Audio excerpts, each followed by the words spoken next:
ஒரு அழகான காட்டுக்குள்ள மிட்டுங்கிற கிளி மகாராஜா வாழ்ந்து வந்தாரு.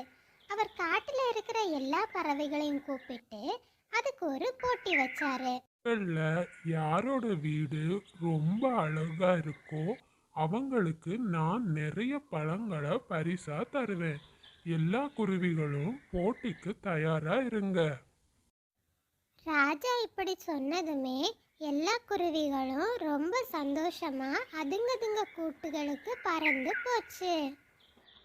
மறுநாள் காலையில மீனுங்கிற சின்ன குருவி தம் பக்கத்து வீட்டு புறாவை போல அதனோட வீட அழகாக்கணும்னு நினைச்சது. நானும் விறகுகளை எடுத்துட்டு வந்து என் வீட ரொம்ப பெருசா கட்ட போறேன். அப்போ மிட்டு மகாராஜாவுக்கு என் வீடும் பிடிக்கும் அப்படின்னு நினைச்சுக்கிட்டு குருவி காட்டுல அங்கேயும் இங்கேயுமா அலைஞ்சு திரிஞ்சு விறகுகளை எடுத்துட்டு வந்து அதனோட வீட கட்ட ஆரம்பிச்சுது. ரொம்பவே சீக்கிரமா மீனுக்குருவி அதனோட வீட கட்டி முடிச்சது. இருந்தாலும் அந்த வீட்டுல ஏதோ ஒரு குறை இருக்கிற மாதிரி அது நினைச்சது. என் வீட்டுல ஏதோ குறை இருக்கிற மாதிரி இருக்கு. வண்ணம் தீட்டுனா என் வீட்டுக்கு இன்னும் அழகு கிடைக்கும். அப்போ மிட்டு மகாராஜாவுக்கு என் வீடும் கண்டிப்பா பிடிக்கும்.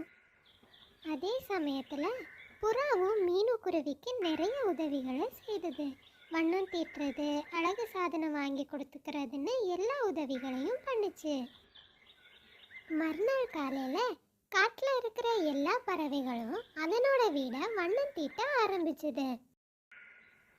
மீனுக்குருவியும் அதுக்கு பிடிச்ச பச்சை நிறத்தை அதனோட வீட்டுக்கு கொடுத்துட்டு இருந்தது. பச்சை நிறமே பச்சை நிறமே, இப்படி எல்லா குருவிகளும் அதனோட வீட வண்ணம் தீட்டி போட்டிக்கு தயாரா இருந்துச்சு. வண்ணம் தீட்டின பிறகு மீனுக்குருவியோட வீடும் பார்க்க ரொம்பவே அழகா இருந்துச்சு.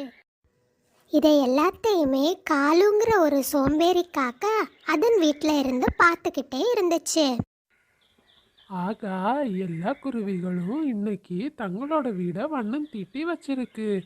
நான் மேகத்திடம் போய் இன்னைக்கு மழைய பொழிய சொல்லுவேன். அப்போ எல்லா குருவிகளோட வீடும் பாழாயிரும். நான் நாளைக்கு என் வீட வண்ணம் தீட்டுவேன். அப்போ மிட்டு மகாராஜாவுக்கு என் வீடு தான் பிடிக்கும். நான் அப்படி பண்ணேன்னா மகாராஜாவோட பரிசும் எனக்கு ரொம்பவே ஈஸியா கிடைச்சிடும் அப்படின்னு நினச்சிக்கிட்டு சோம்பேறி காலு காக்கா மேகத்தை பார்க்க ரொம்பவே வேகமாக கிளம்புச்சு. அது ரொம்ப தூரம் பயணம் செஞ்சு மேகத்துக்கிட்ட வந்து சேர்ந்தது.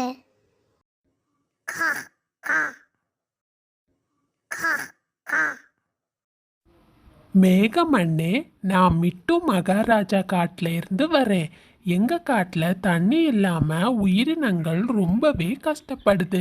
நீங்க இன்னைக்கு வந்து எங்க காட்டுல மழைய பொழிஞ்சா எல்லா உயிரினங்களும் ரொம்பவே சந்தோஷப்படும். நீங்க தயவு செஞ்சு இன்னைக்கு எங்க காட்டுக்கு வரணும். காலு காக்கா இப்படி சொன்னதுமே மேகத்துக்கு ரொம்பவே சங்கடமா போச்சு. அது காலு காக்காட்ட சொல்லுச்சு, சரி காலு, நான் இன்னைக்கு உங்க காட்டுக்கு கண்டிப்பா வந்து மழைய பொழிய வைக்கிறேன்.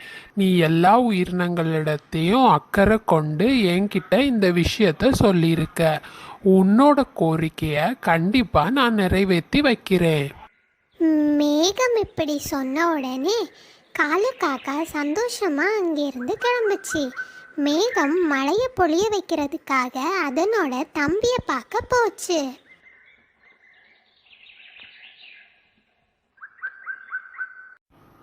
வா தம்பி, பக்கத்துல மிட்டு மகாராஜா காட்டுல ரொம்ப தண்ணி பஞ்சமா.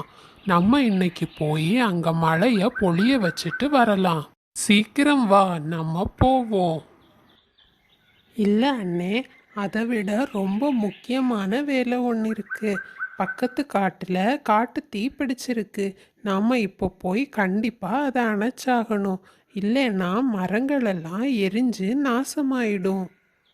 நாம வேணா மிட்டு மகாராஜா காட்டுக்கு நாளைக்கு மழைய பொழிய செய்யலாம். தம்பி மேகம் இப்படி சொன்னதுமே ரெண்டு மேகங்களும் சேர்ந்து பக்கத்து காட்டில் உள்ள தீயை அணைக்கிறதுக்கு போச்சு.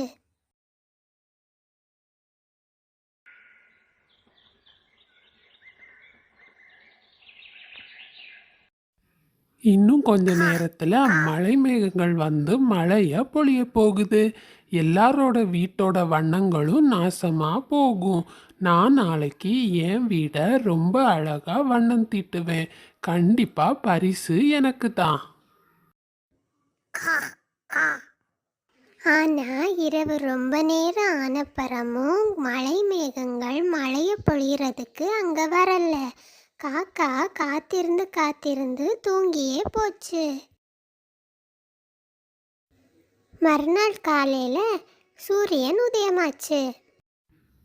ஐயோ கடவுளே, மழை மேகங்கள் என்னை ஏமாத்திடுச்சு. இப்போ நான் என்ன பண்ணுவேன்? மிட்டு மகாராஜா வர்றதுக்கும் நேரம் ஆச்சு. நான் சீக்கிரம் என் வீடை இப்போ வண்ணம் தீட்டி முடிக்க போறேன். காக்கா ரொம்பவே வேக வேகமா அதனோட வீடை வண்ணம் தீட்டி முடிச்சுது. நான் வேக வேகமா வண்ணம் தீட்டினாலும் என் வீடு தான் ரொம்பவே கலர்ஃபுல்லா இருக்குது. கண்டிப்பா மிட்டு மகாராஜா பரிசை எனக்கு தான் கொடுப்பாரு. இப்படி சொல்லிக்கிட்டே காலு காக்கா மிட்டு மகாராஜா வாரதை எதிர்பார்த்து காத்துக்கிட்டு இருந்துச்சு. அந்த நேரம் பார்த்து மழை மேகங்கள் மழையை பொழிய வைக்கிறதுக்காக ரொம்பவே வேக வேகமா மிட்டு மகாராஜா காட்டுக்கு வந்து சேர்ந்தது. ரொம்ப இடியும் மின்னலுமா மழை மேகங்கள் அதிக மழைய மிட்டு மகாராஜா காட்டுல பொழிஞ்சுது.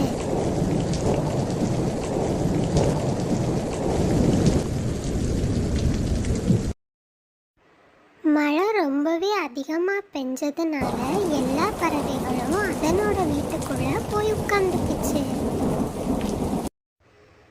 கொஞ்ச நேரம் ஆனதுமே மழை மேகங்கள் அந்த காட்டை விட்டு போயிடுச்சு.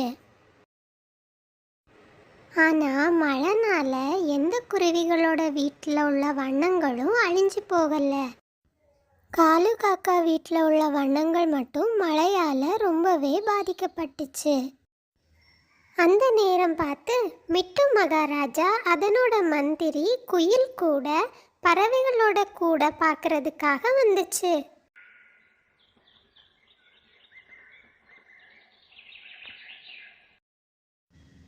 முதல்ல குருவியோட வீட்டை போய் பார்த்துச்சு. அது மிட்டு மகாராஜாவுக்கு ரொம்பவே பிடிச்சிருந்துச்சு. அடுத்ததா மிட்டு மகாராஜா காக்காவோட வீட்டை பார்க்க போனாரு.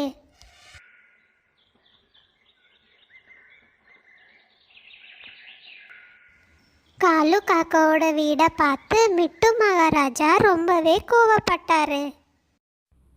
காலு காகமே, ஏன் உன் வீடை நீ இவ்வளோ அழுக்கா வச்சிருக்க? இதனால இந்த போட்டியில பங்கெடுக்கிற தகுதியே நீ இழக்கிற. அப்படின்னு சொல்லி மகாராஜா போட்டியிலிருந்து காகத்தை நீக்கிட்டு அடுத்ததா மிட்டு மகாராஜா மீனு மற்றும் புறாவோட வீடை பார்க்கறதுக்காக கிளம்புச்சு. புறாவே, நீங்க உங்க வீடை ரொம்ப அழகா வச்சிருக்கீங்க. ரொம்பவே நல்ல விஷயம் இது. ரொம்ப நன்றி மகாராஜா. என் வீடு உங்களுக்கு பிடிச்சது எனக்கு ரொம்பவும் சந்தோஷம். எல்லா குருவிகளோட வீடை விட மீனு குருவியோட வீடு மகாராஜாவுக்கு ரொம்பவே பிடிச்சிருந்துச்சு. ஏன்னா மீனுக்குருவி அழகான இலை கம்புகளாலையும் பூக்களாலையும் அதனோட வீடை ரொம்பவே அழகா அலங்காரம் பண்ணி இருந்துச்சு. மீனுக்குருவி, இந்த காட்டிலேயே ரொம்ப அழகான வீடா உன் வீடை நான் அறிவிக்கிறேன். எல்லா சுவையான பழங்களையும் உனக்கு பரிசா அளிக்கிறேன். அப்புறமா மீனுக்குருவிக்கு நிறைய சுவையான பழங்களை மிட்டு மகாராஜா பரிசா கொடுத்தாரு.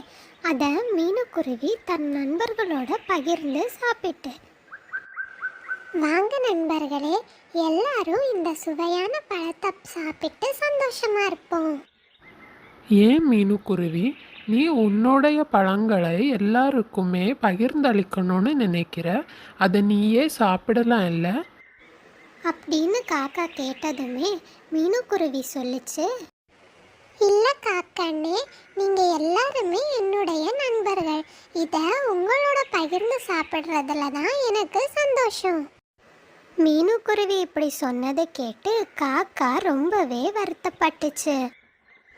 பசங்களா, இந்த கதையிலேருந்து நம்ம என்ன தெரிஞ்சுக்கிட்டோம்னா, எப்போ அடுத்தவங்களுக்கு நாம் கெடுதல் நினைக்கிறோமோ அது நமக்கே கேடாக வந்து முடியும்.